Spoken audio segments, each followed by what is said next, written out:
بھائی حضرت مفتی رفیع عثمانی صاحب کا جنازہ اتنا لیٹ کیوں ہوا؟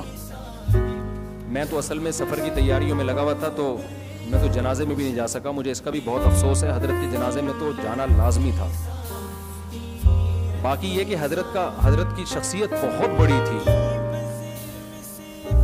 حضرت کو جنرل ضیاء کے دور میں مفتی اعظم حکومت پاکستان کی طرف سے بنایا گیا، پاکستان کا مفتی اعظم. لیکن حضرت مفتی رفیع عثمانی صاحب کی تواضع آپ دیکھیں کہ وہ اپنے آپ کو یہ نہیں شو کرتے تھے بار بار کہ میں کیا ہوں، مفتی اعظم. تو بھائی نے سوال اصل میں یہ پوچھا ہے کہ ان کا جنازہ اتنی دیر سے کیوں ہوا. تو دیکھیں یہ غلط ہے. نبی صلی اللہ علیہ وسلم نے جلدی دفنانے کا حکم دیا.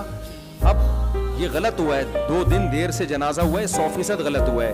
لیکن اس غلطی کا ذمہ دار نہ تو حضرت مفتی رفیع عثمانی صاحب کو جو مرحوم ہے، اللہ ان کی مغفرت فرمائے، ان کے درجات بلند فرمائے، لواحقین کو اللہ صبر جمیل کی توفیق دے. نہ تو ان کو ملامت کی جا سکتی ہے کیونکہ وہ دنیا سے چلے گئے، اور نہ اس میں حضرت مفتی تقی عثمانی صاحب کو ملامت کی جا سکتی ہے. اس کی وجہ یہ کہ حضرت مفتی تقی عثمانی صاحب نے برملا یہ بات بتا دی ہے کہ یہ دفنانا سنت کے خلاف ہے، اور انہوں نے اپنی کلاس میں باقاعدہ یہ کہا ہے کہ مجھے 2 غم ہیں، ایک بڑے بھائی کی موت کا اور ایک دفنانے میں جو سنت کی رعایت نہیں کی گئی، نبی کے طریقے کا رعایت جو حکم ہے نبی کا اس کا خیال نہیں کیا گیا. مجھے اس کا بھی افسوس ہے. تو حضرت کا یہ باقاعدہ بیان ہے، اس پہ کئی لوگ گواہ ہیں. اب ہوا کیوں ایسے؟ تو دیکھو جنازے کو دفنانے کا جو حق ہے نا وہ بیٹے کے پاس ہے، ولی کے پاس. تو یہ حضرت مفتی رفیع عثمانی صاحب کے بیٹے کا آرڈر تھا کہ جب تک میں نہیں آتا دفنایا نہ جائے.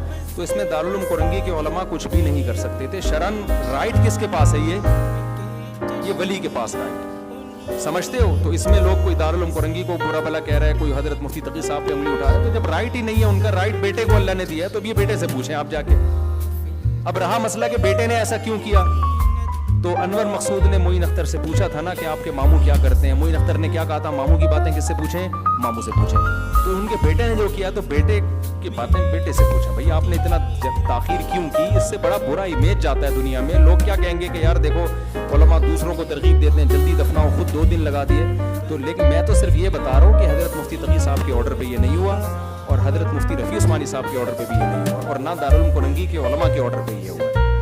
ولی چونکہ بیٹا ہے تو اب یہ ماموں کی باتیں کس سے پوچھیں؟ آپ ماموں سے پوچھیں.